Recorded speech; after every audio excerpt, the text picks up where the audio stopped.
The purpose and function of the Jacksonville Beach Special Magistrate hearing in accordance with Florida's statute, Chapter 162, and the City of Jacksonville Beach Code of Ordinances is to reach an equitable expedition to enforce the codes.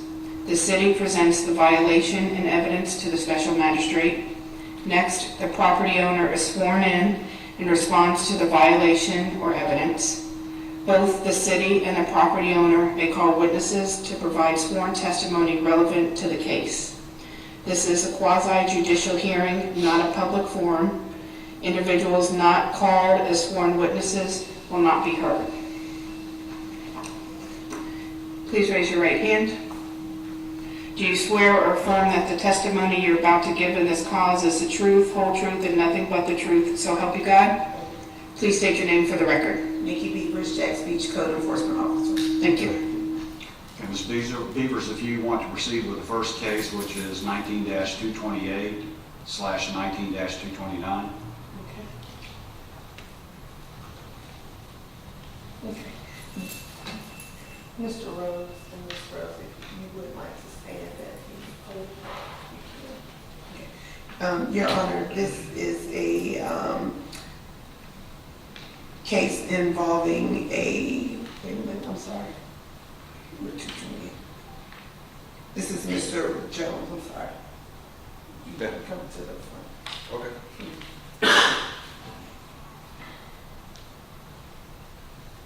Your Honor, this is a case involving a home occupation and commercial vehicles parked in a residential zone.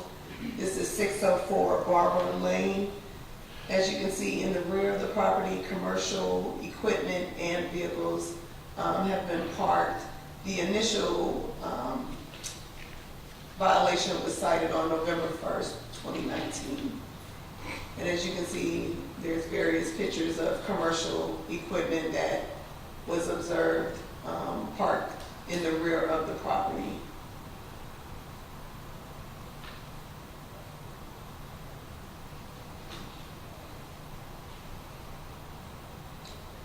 It's good looking Bobcat. So my final inspection was today, and as you can see, a lot of the commercial equipment was not present. Some of the materials were still there. Also, the trailers that are parked in the rear, they must meet the setback requirement. They did not have the commercial equipment, but the materials were actually placed on this trailer to the right, as you can see. And there was also a boat trailer that didn't meet the setback requirement. That's not mine, that's another property. I did speak with Mr. Jones this morning and advised him of the violations. My recommendation would be to give him 15 days to cease all operation and to also apply for a home occupation for that property. The commercial equipment or materials are not to be stored on the property because it is a residential zone. I will give Mr. Jones an opportunity to speak as well. How many days did you say? 15. 15? Yes. If you could please raise your right hand. Do you swear or affirm that the testimony you are about to give in this cause is the truth, whole truth, and nothing but the truth, so help you God? I do. And if you could please state your name and address for the record into the microphone. Charles S. Jones III, 604 Barber Lane, Jacksonville Beach, Florida. Thank you, sir. Mr. Jones, you've heard Ms. Beavers discuss, and you see the pictures here. What would you like to tell us about your situation? Well, I have multiple properties for storage of my facilities, all of my equipment. There are times when it just makes more sense for me to go home and spend the night there, and then take it back the next day. Most of the time, there is nothing there. This is not a storage facility, this is my home. That garage, albeit out of place, was grandfathered in. So that's beach to deal with. But primarily, this is not a business. I don't occupy my home as a business. So now I am interested in hearing what you mentioned, Nikki, applying for a home occupancy. What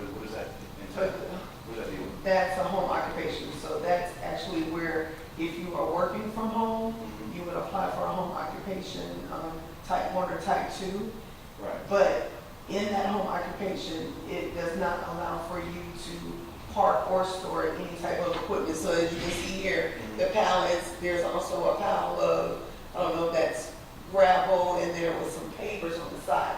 So none of that Will be equipment would be able to be Right. stored. But if that's That's your understandable. office, Right. you would be able to operate your office from there, but no employees, no equipment. That's understandable. Okay. Okay. And you would do that with planning and development. Right, and so the majority of why we're here about this particular situation is that for about 3 weeks, that large trailer you saw, the rear axle, the U-bolts busted on 9th Avenue North, which means that the rear axle, you just can't drive. So I had to sit on the side of the road, and I went through our local trailer guys to get the appropriate parts to fix it, but it took 3 weeks to get the parts. Now, simultaneously, the gentleman who was trying to sell his home across the street wants the utmost value for his home, which I completely understand. I didn't want the trailer to sit there for 3 weeks. I didn't want to wait 3 weeks for parts. I didn't want the trailer to break in the first place. But you gotta do what you gotta do, and that's why we're here. Well, when you do what you have to do, you risk Just risk. being cited, Correct. as you have been. So, there isn't a exception in the ordinance that would allow periodic parking or that sort of thing. Everything's been removed, and I'm in compliance. And as you can see, these pictures went back all the way from November of 2019. How is this picture representative of anything? That's the front of the property. I'm aware, I looked at it. Yeah, My but- question is, how is that a commercial anything? It's just the overall picture of Okay. the home, and then the rest of them were of the rear of the home.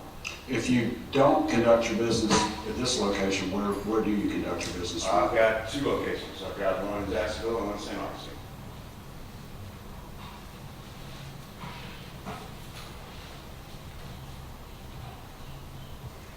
Do you have anything else, Mr. Jones? I mean, I have nothing to add. Okay. Ms. Beavers, anything else? Yes. Okay. I will follow the recommendation of Ms. Beavers and enter an order that would require compliance. And if you have, in fact, removed all commercial vehicles and are not conducting business, then you're going to be good to go. Okay.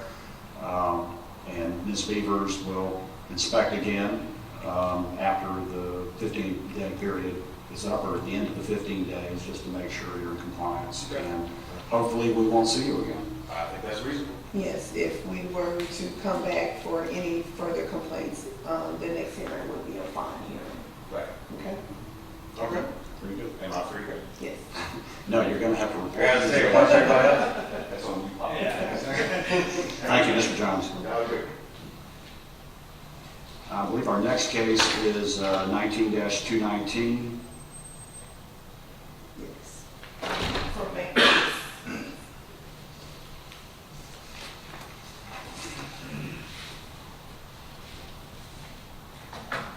Okay.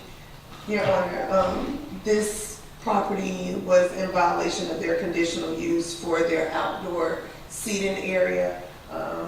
This property was originally cited back in October of 2019. As you can see on this picture, this was the extended part of the outdoor seating area that was in violation. Since being cited, the property and business has come into compliance and have removed that outdoor seating area.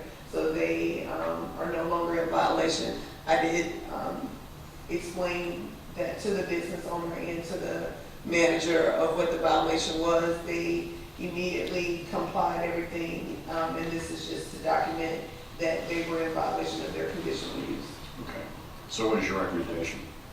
That as long as they remain in compliance, that the case has been closed, but any further violations of their conditional use would be a daily fine. Okay. Calcavani, is that how you pronounce your name? No, sir, I bought the property, I'm the owner, and I was, Okay. And what was your name? I'm sorry. Robert Tilka, Tilka, 3584 Trident Court, Jacksonville Beach, Florida, 325. Was Mr. Gilbert sworn in? No, Nope, not yet.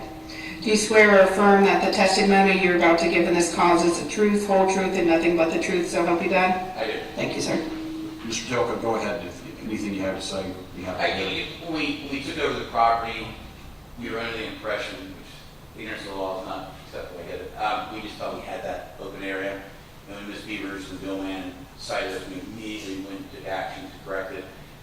The first thing we did was just close it off, and then we just removed the entire area to make it look a little bit better. So, and I appreciate the time they worked at it as well. Bill Mann drew a drawing and blah, blah, blah. So, Well, good. Mr. Gilbert, thank you for your quick compliance. What I'll do is enter an order just acknowledging the fact that compliance has been achieved and noting that the conditional use permit is a requirement and that the city would expect that to continue to be complied with. yes, sir. Thank you. Thank you. Have a good day. Okay, I think the last item we have is case number 20-66. Yes. Your Honor, for this property, we have a recreational vehicle that does not meet the setback requirements. As you can see here, it's parked right in front of the property. It was cited on March 19, 2020. And as you can see, this is the vehicle.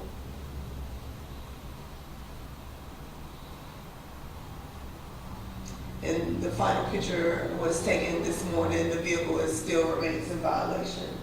I did speak with Mr. Rose this morning, who stated that he is going to apply for a variance to see if the vehicle can stay for medical reasons. My recommendation is to give him 15 days to apply for that variance, and if it is approved, then the vehicle will be able to stay, but if not, immediately it would have to be relocated. Mr. Rose, I'll give you an opportunity. Anything else, Ms. Peters? Yes. Mr. Rose, could you raise your right hand for me, please? Do you swear or affirm that the testimony you are about to give in this cause is the truth, whole truth, and nothing but the truth, so help you God? I do. And if you could please state your name and address into the microphone for us. I'm Bobby Rose, 131 10th Avenue North, Jackson Beach. Thank you, sir. Good morning, Mr. Rose. What would you like to tell us about Well- your situation? First of all, excuse me, I leaked some oxygen this morning. Okay. Well, just take it easy and take your time. All right, I purchased my RV 2 years ago, parking in front of my front yard, as there's no back alley allowing me to get into the property otherwise. There have been no complaints until recently when someone complained. I purchased the RV to enjoy retirement because I'm 80 years old. We have lived in my house very peacefully for 25 plus years until now. Requested a variance be allowed based on the following. I'm a 100% disabled veteran exposed to Agent Orange while serving my country in Vietnam, and was exposed to Agent Orange multiple times and have the following problems. I have bad back pain that requires a severe treatment every 6 months. I am unable to walk more than a quarter of a block. I have heart problems, including open heart surgery with 5 bypasses and 4 stents. So I do have a lot of heart problems. Also several other problems. Agent Orange has not been very kind to me. I have to sleep with a CPAP machine. Is everyone familiar with a CPAP? Yes, sir. Yes, sir. Okay. With oxygen, as described, but directed by Mayo Clinic. I use my oxygen generator during the day as well. If there's a power outage, I can take my oxygen generator downstairs to my RV and get electricity from the generator in the RV to operate the oxygen generator. Stand by. If we have a hurricane with 10 severe as predicted this year and have to evacuate with the RV in my yard, we can pack up easily, putting my oxygen generator in the RV and get ready to evacuate. Staying in the RV and not having to stay in a shelter exposed to the virus. People walk by and vehicles pass by, including large garbage trucks and big fire trucks, with no problems. My neighbor had to call 911 and fire trucks and ambulance responded to him, and having no problem having access to him with my RV parked in its present position. There are contractors, lawn service, for example, and beach visitors parking on the curb blocking the street every day. And on the weekend, the street is almost completely blocked. Because of my condition, the VA administration has provided me with a scooter with a power lift attached to the rear of the RV. It is still well out of the mini traffic. I request and plead with you that you provide me a variance so that if there is a power outage, I can take my oxygen generator downstairs, to my RV and get electricity from the generator in the RV and get oxygen. And a variance being allowed gives me a very short walk to get into the RV, allowing the RV to be parked in its current position, which is well out of any traffic, including garbage trucks and fire trucks. Anything else, Mr. Rose? That's all. Okay, well, first of all, thank you for your service to our country. You're welcome. I don't have the authority to grant you a variance. That is a separate process. You'll need to make an application to do that. And you may want to, while you're here at City Hall today, maybe Ms. Beavers can direct you to where you would need to get the forms necessary to do that. Okay. So what Ms. Beavers has recommended is that I enter an order giving you a deadline to file that application for a variance, which the city would deal with. And assuming that you do that, then we'll stand by as long as you're in that process until the city council or whoever grants that would take action on your application. And then if they grant it, then you'll be good to go. If for any reason they deny it, then we'll have to revisit the issue. How long was that period of time? We have to go to Oklahoma. My wife's aunt is in the hospital and may not live. Well, again, as long as that application, if you make the application and the application is pending, you're fine while that application is pending. Okay. I don't know that I can tell you exactly how long it takes for that application process. I believe it can take a couple weeks. The Board of Adjustment is the board that hears application for variances. Okay. So if you get into that process in terms of this process, we'll stand by and nothing further will happen until you've gone through that. So the important thing is that you do make that application within 15 days. Thank you. Okay, thank you and good luck. Thank you. And that concludes my hearings for the day. Okay. Unless there are members of the public here who would like to address us, I think we are adjourned. Okay.